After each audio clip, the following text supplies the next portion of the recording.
नमस्कार दोस्तों, स्वागत है आप सभी का फिर से एक बार हमारे इस YouTube चैनल पर। बहुत बार ऐसा देखने को मिलता है जो ज्यादा भगवान का पूजा पाठ करता है वही सबसे ज्यादा दुखी होता है, जबकि कोई नास्तिक आदमी जो भगवान को नहीं मानता, कभी पूजा पाठ नहीं करता, कभी संतों का संग नहीं करता, वह सबसे ज्यादा सुखी जीवन जीता है।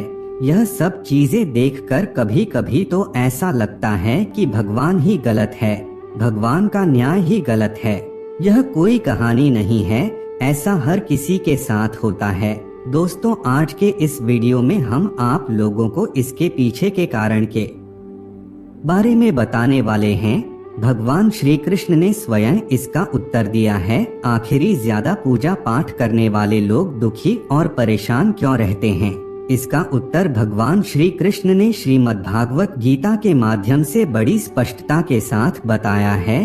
तो चलिए फिर शुरुआत करते हैं, लेकिन उससे पहले आप सभी दर्शकों से एक छोटा सा निवेदन करना चाहेंगे।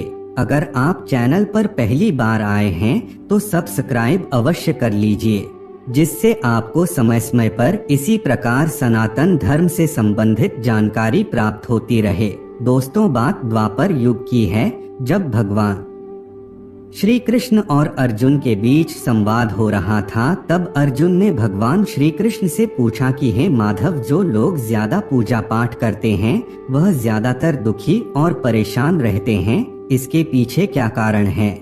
जबकि जो लोग भगवान का नाम भी नहीं लेते, भगवान का स्मरण बिल्कुल भी नहीं करते और हमेशा गलत कार्य में लिप्त रहते हैं, उन लोगों को मैं सुखी देखता हूँ। इसके पीछे का रहस्य मुझे समझाने का प्रयास करें।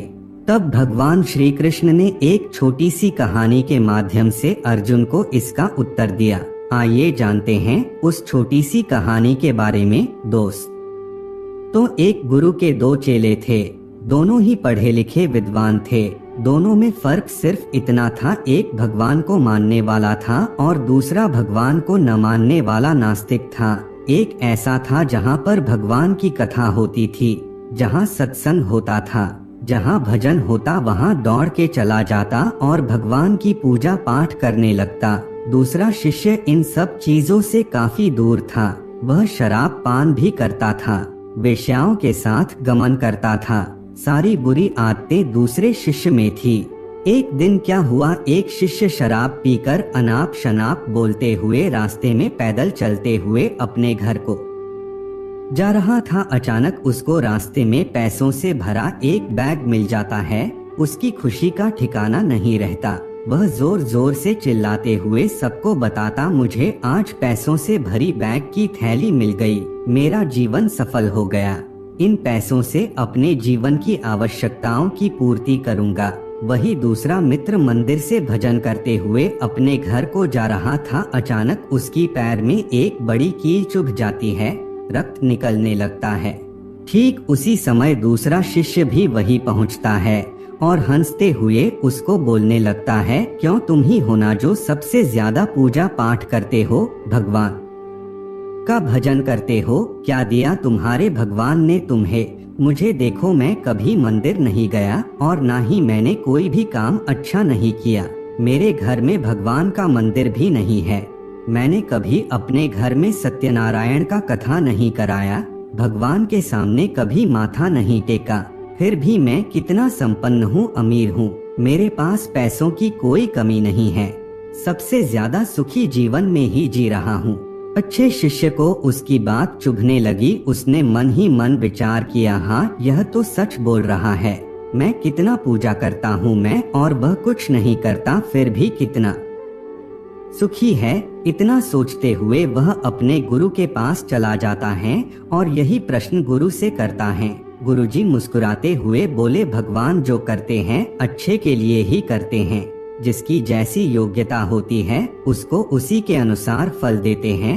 अब तुम्हारे प्रश्नों का उत्तर तुम जानते हो। भगवान ने तुम्हारे पैर में कील क्यों चुभाई और उसको पैसों से भरी हुई बैग क्यों मिली? सुनो, तुमने पिछले जन्म में बहुत पाप किया था, इसलिए तुम्हारी आज मौत होने वाली थी। तुम बच गए क्योंकि तुम मंदिर गए थे, तुमने भगवान की पूजा की थी। यही एक कारण है कि तुम्हारी मौत न होकर सिर्फ एक कील चुभी। अब तुम्हारे मित्र की बात करते हैं। पूर्व जन्म में वो एक संत महापुरुष था, इसलिए उसकी आज किस्मत बदलने वाली थी। करोड़ों के संपत्ति का मालिक बनने वाला था, मगर इस जन्म में उसने कोई भी अच्छा काम नहीं किया, इसलिए पूर्व जन्म के फल के अनुसार उसको थोड़े पैसे ही मिले, जबकि वो अरबों के संपत्ति का मालिक बनने वाला था। भगवान को दोष देना छोड़ दो, अपने वर्तमान के समय का सदुपयोग करो, भविष्य अपने आप सुधर जाएगा। इस प्रकार उसी से की आंखें खुल गई और वह फिर से अपने पूजा पाठ में लग गया।